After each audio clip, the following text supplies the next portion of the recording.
জায়গাগুলো গেলে পরে অক্সিজেন মাস্কটা অবশ্যই নিতে, বিশেষত পাহাড়ি গাই ইয়াক।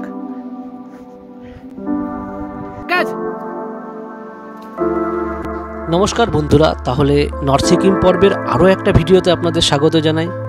আর আগের ভিডিওতে আপনাদের দেখিয়েছিলাম যে আমাদের পুরো যাত্রাপথ কি করে আমাদের লাচুং থেকে ইয়ামথাম নিয়ে এলো, আর এখন আপনাদের পুরো ইয়ামথাম ভ্যালিটা ঘুরিয়ে দেখাও। চলুন তাহলে দেখা যাক। তাহলে আপনারা দেখতেই পাচ্ছেন ফাইনালি আমরা ইয়ামথাম ভ্যালিতে চলে এসেছি। তো এখানেই সমস্ত পর্যটকরা মেনলি গ্যাদারিং করে, তার মধ্যে যাদের মোটামুটি ইচ্ছা থাকে তারা অনেকে জিরো পয়েন্টে যায়, কারণ জিরো পয়েন্টে যাওয়া সবার পক্ষে সম্ভব হয় না, কারণ এটা যেহেতু এখানে আপনার একটা প্রায় 14,540 অল্টিটিউডে রয়েছে। এর সবার পক্ষে এখানে সম্ভব হয় না, সেই অক্সিজেন লেভেলটাও ঠিকঠাক থাকে না, শারীরিক দিক থেকে অনেক সমস্যা তৈরি হয়, অনেকেই সেখানে যায় না। তো চলুন আমরা এই ভ্যালিটা একবার গিয়ে দেখে আসি।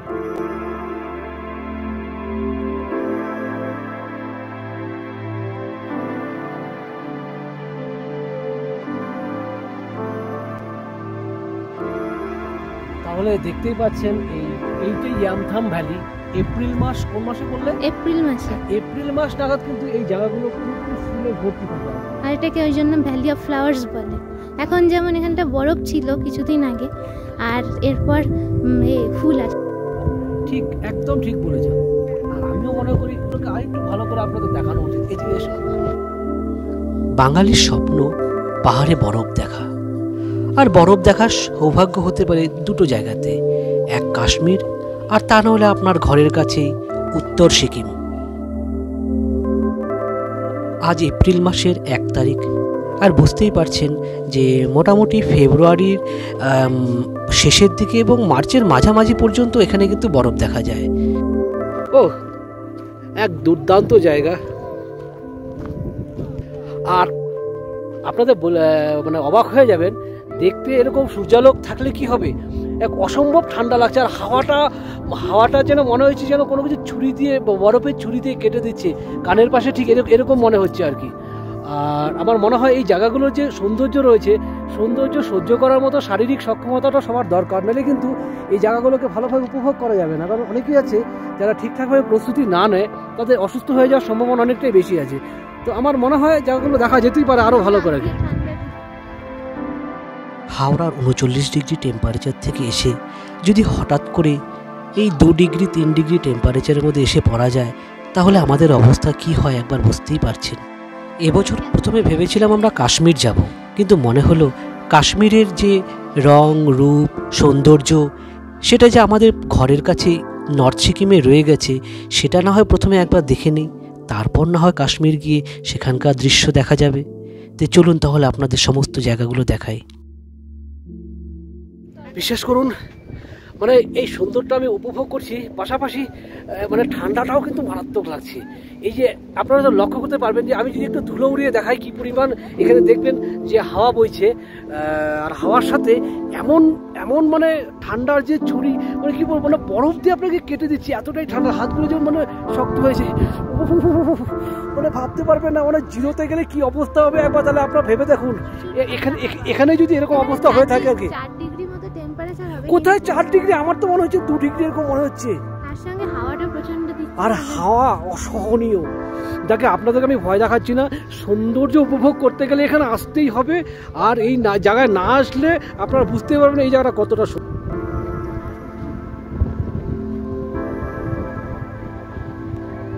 মাঝে মাঝে ভাবছি যে গাড়িতে কেন টুপিটা রেখে এলাম, হাত মোজাটাও রেখে এসছে, হাতটাও শুষ্ক হয়ে যাচ্ছে, বেশ ভালো লাগছে যদিও, কিন্তু কষ্ট হচ্ছে, কি করব, দুটো মিলিয়ে মিশিয়ে চলতে হচ্ছে। দেখি আর কোথায় কোথায়। চলো এই অসম্ভব সুন্দর জায়গাটা আমরা ধীরে ধীরে নেমে দেখে আসি। চলুন তাহলে আমরা প্রথমে বরফ গলা জলে পুষ্ট লাচুং নদীটা একবার দেখে আসি। এই নদীটাই কিন্তু ভীষণ খরস্রোতা, আর বর্ষাকালে ভয়ঙ্কর রূপ ধারণ করে। আর এই নদীটা দেখছেন, এটা লাচুং নদী, আর আরেকটা আমাদের দক্ষিণ প্রান্ত থেকে বয়ে আসছে লাচেন নদী। এই লাচুং আর লাচেন দুটো নদী মিলেই কিন্তু আমাদের তিস্তা নদী।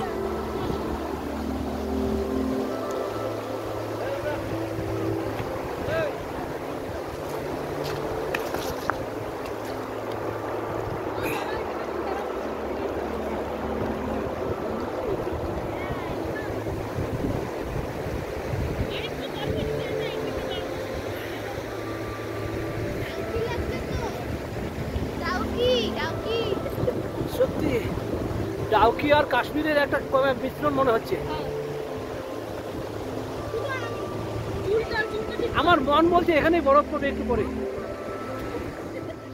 আপনারা দেখলে পরে বুঝতে পারবেন কি পরিমাণ হাওয়া চলছে।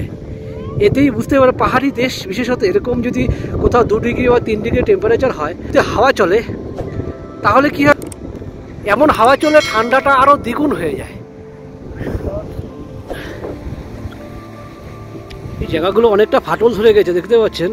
আমার মনে হয় এটা প্রবল বর্ষণের ফলে যখন পাহাড় থেকে একটা ঢাল নেমে আসে, এই ঢালের ফলেই বোধহয় এতটা এই জায়গাটায়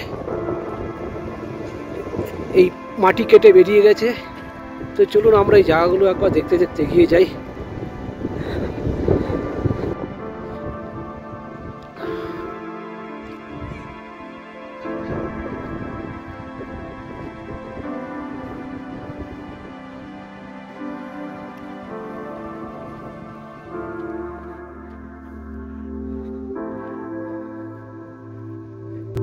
এই যে আপনারা শুকনো ভ্যালিটা দেখছেন, এই ভ্যালিটা কিছুদিন আগে পর্যন্ত কিন্তু পুরো বরফের চাদরে পুরো মুড়ে ছিল। ব্যাস এই বরফের সিজনটা যখন পার হয়ে যাবে, যখন আবার এপ্রিল মাসের শেষের দিকে এবং মে মাসের দিকে, তখন কিন্তু দেখবেন এই ভ্যালিটা পুরোপুরি এক ধরনের পাহাড়ি ফুলে ভর্তি হয়ে থাকে, যেটা দেখে অনেকেই বলা হয় ভ্যালি অফ ফ্লাওয়ার্স। আর তার সাথে এই অপরূপ সৌন্দর্য যুক্ত হয়েছে এই নদীটা এবং নদীর উপর যে বানানো হয়েছে যে একটা সেতুর মতন সেই জায়গাটা।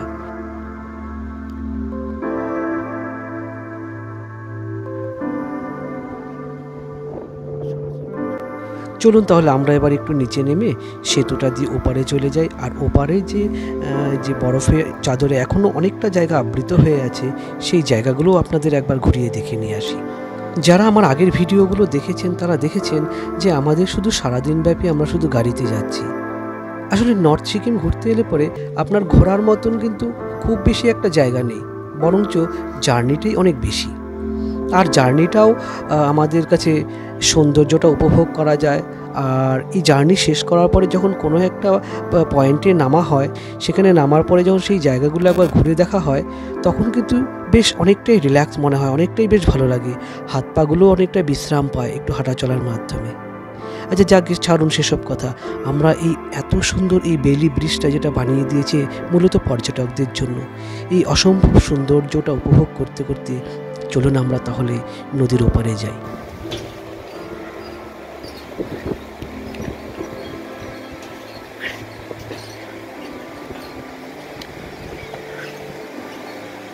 এক অদ্ভুত সুন্দর জায়গা।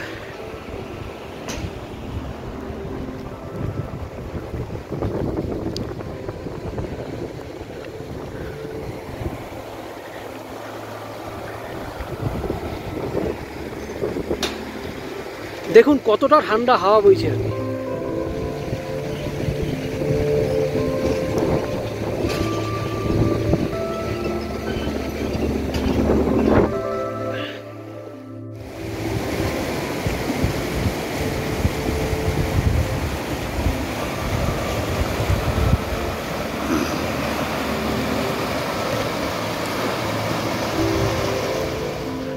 তুমি আসো, আসতে থাকো।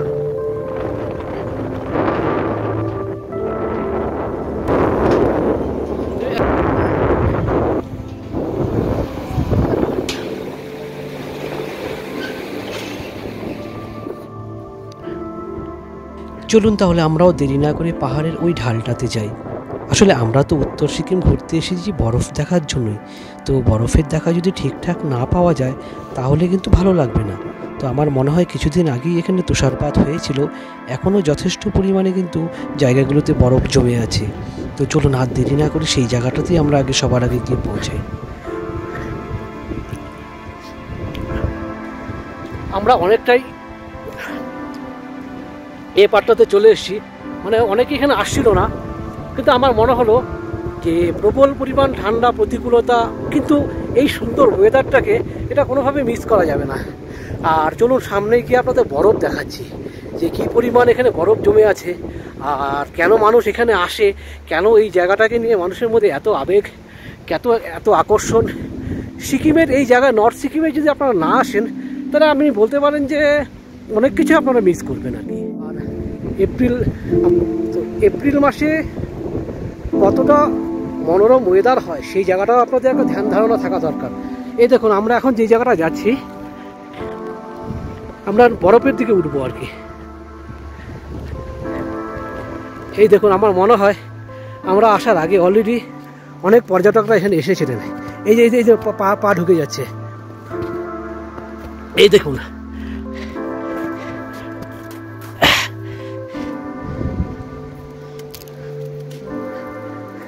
আমরা যদি দেখতে চাই যে হাতটা মোটামুটি ঠান্ডা হয়ে যাচ্ছে, কিন্তু আমরা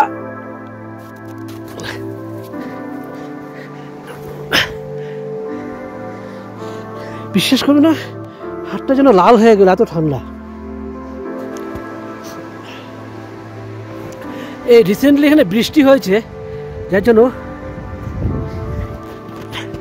এই বরফগুলো বেশ কালো হয়ে গেছে আর কি।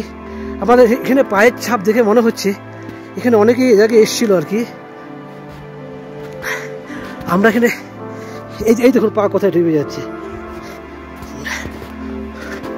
এই দেখুন পাটা ডুবে যায়।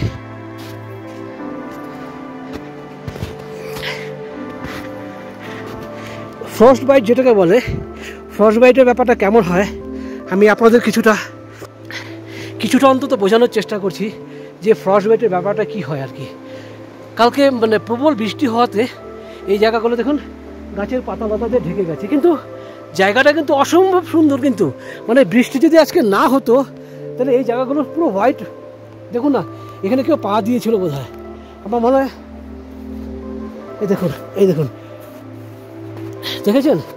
আর আপনাদের জন্য আমি এখান থেকে একটু বরফ নিয়ে আসি। এই যে দেখুন,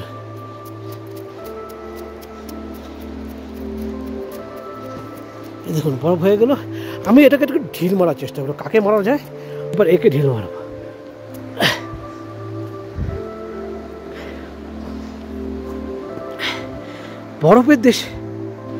বরফের দেশে এসে আর যদি বরফ যদি না দেখতে পাই তো কার ভালো লাগে বলুন তো? আর সেই জন্য এই জায়গাটা দেখার পরে, বরফ দেখার পরে আমার মনে হয়েছিল যে আমার অবশ্যই এখানে যাওয়া উচিত।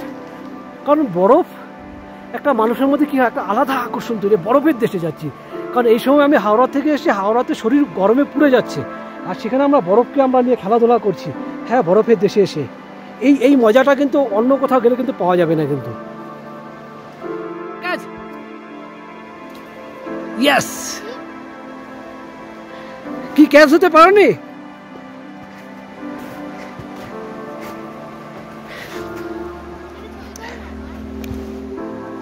অলরেডি প্রচুর ভিডিও তুলছি।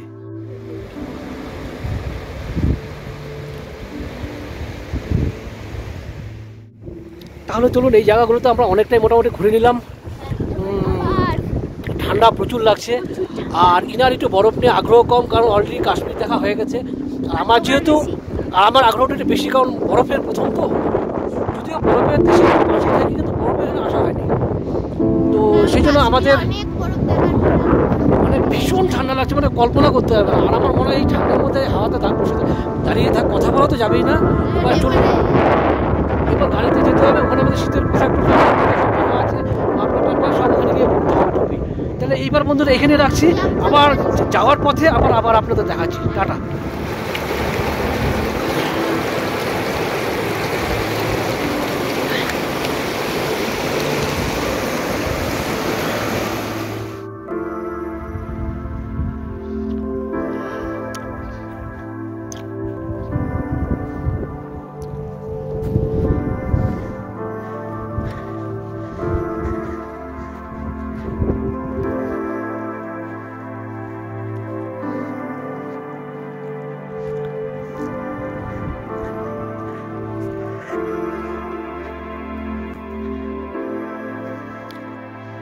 এই দেখুন, এটা হচ্ছে পাহাড়ি গাই ইয়াক।